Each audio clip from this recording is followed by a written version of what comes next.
Hi, this is Dr. Vinod Reddy, consultant orthopedic surgeon in Medicover Hospital, Nellore, specialist in arthroscopic surgeries and joint replacement surgeries.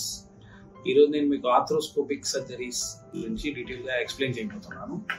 Arthroscopic surgeries ఎక్కడెక్కడ చేస్తాము, ఎందుకు చేస్తాము, దానివల్ల మనకు వచ్చే లాభాలు ఏంటి, వీటి గురించి నేను మీకు ఎక్స్ప్లెయిన్ చేయబోతున్నాను. ఆర్థ్రోస్కోపిక్ సర్జరీస్ అంటే మామూలుగా ఇది keyhole surgery in orthopaedic అని మనం చెప్పుకుంటూ ఉంటాము. అందరికీ మామూలుగా ల్యాప్రోస్కోపిక్ సర్జరీస్ గురించి ఎక్కువగా బాగా తెలుసు. ల్యాప్రోస్కోపిక్ అంటే పొట్టలో హోల్ వేసి పొట్టలో సర్జరీస్ చేసేదాన్ని ల్యాప్రోస్కోపిక్ సర్జరీస్ అంటాము. లైక్ అపెండిసైటిస్, గాల్ బ్లాడర్లో స్టోన్స్ ఉంటే గాల్ బ్లాడర్ రిమూవల్, అదే యుటరస్ రిమూవల్, ఇట్లా. అట్లాగే ఆర్థ్రోస్కోపిక్ సర్జరీస్ అనేవి జాయింట్ రిలేటెడ్ గా మనం ఈ సర్జరీస్ చేస్తూ ఉంటాము. జాయింట్ చుట్టూరు ఆ జాయింట్ పైన 2 లేదా 3 చిన్న కీ హోల్ రంధ్రాలు వేసి దాంట్లో స్కోప్ అనేది మనం ఇంట్రూస్ చేస్తాము. ఆ స్కోప్ ని కెమెరా కనెక్ట్ చేసి కెమెరాని మానిటర్ కనెక్ట్ చేస్తాము. ఆ మానిటర్ లో చూసుకుంటూ స్కోప్ ద్వారా మనము జాయింట్ లో ఉన్న ప్రాబ్లమ్స్ ని ట్రీట్ చేస్తూ ఉంటాము. దాన్ని ఆర్థ్రోస్కోపిక్ సర్జరీస్ అంటాము. ఆర్థ్రోస్కోపిక్ సర్జరీస్ ఎక్కువగా మనము స్పోర్ట్స్ రిలేటెడ్ ఇంజరీస్ లో చేస్తూ ఉంటాము. జాయింట్ రిలేటెడ్ గా ఏదైనా ప్రాబ్లమ్స్ అంటే ముఖ్యంగా నరాలు కట్ అయినప్పుడు మనం ఈ ఆర్థ్రోస్కోపిక్ పద్ధతిలో వాటిని ట్రీట్ చేస్తూ ఉంటాము. ఆర్థ్రోస్కోపిక్ సర్జరీస్ మన బాడీలో ఎక్కువ ఏ జాయింట్లకు చేస్తాము అంటే నీ, shoulder, ankle, hip, wrist and elbow. వీటిల్లో కూడా మోస్ట్ కామన్ నీ అండ్ షోల్డర్, భుజము అండ్ మోకాలు సంబంధించిన రిలేటెడ్ ప్రాబ్లమ్స్ లో మనము ఎక్కువ ఆర్థ్రోస్కోపిక్ సర్జరీస్ చేస్తూ ఉంటాము.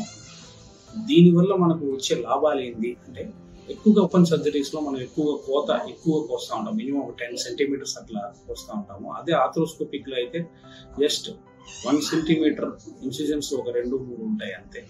దీనివల్ల మనకు ఆపరేషన్ చేసేటప్పుడు బ్లడ్ లాస్ చాలా తక్కువగా ఉంటుంది.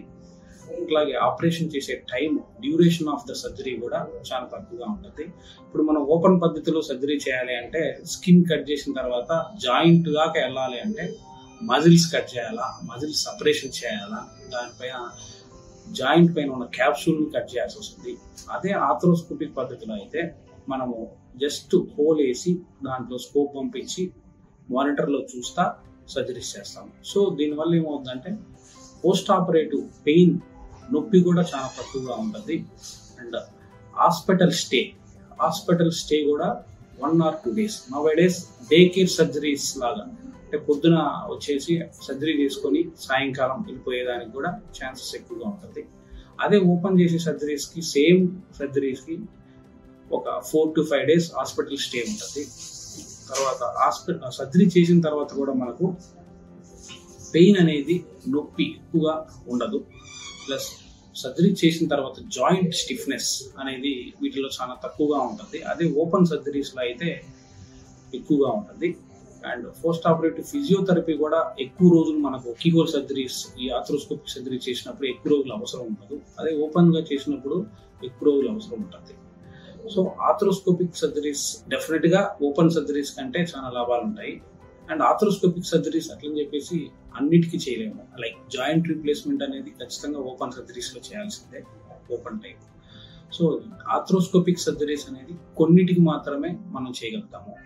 ముఖ్యంగా ఇవి sports injuries in young individuals, అంటే ఆటలాడుకునేటప్పుడు పడ్డం వల్ల, తగిలిన దెబ్బల వల్ల జాయింట్ లో ఉన్న నరాలు కట్ అయినప్పుడు అవి మనము ఆర్థ్రోస్కోపిక్ సర్జరీస్ ద్వారా ట్రీట్ చేయగలుగుతాం.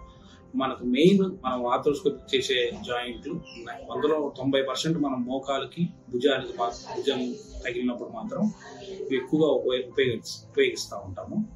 మోకాళ్ళలో మెయిన్ మనము తెలుసుకుంటే ACL, PCL అనే నరాలు, మెయిన్ నరాలు ఉంటాయి మనకు. అవి కట్ అయినప్పుడు మనం ఈ ఆర్థ్రోస్కోపిక్ పద్ధతి ద్వారా ఎక్కువగా ట్రీట్ చేస్తూ ఉంటాము. అట్లాగే భుజంలో కూడా మనకు రొటేటరీ కఫ్ అనేది మనకు మజిల్ ఉంటుంది.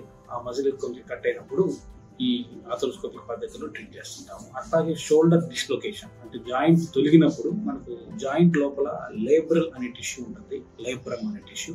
ఆ టిష్యూ కట్ అయినప్పుడు మనం ఈ స్కోపీ ద్వారా మనం ట్రీట్ చేస్తూ ఉంటాం. Thank you.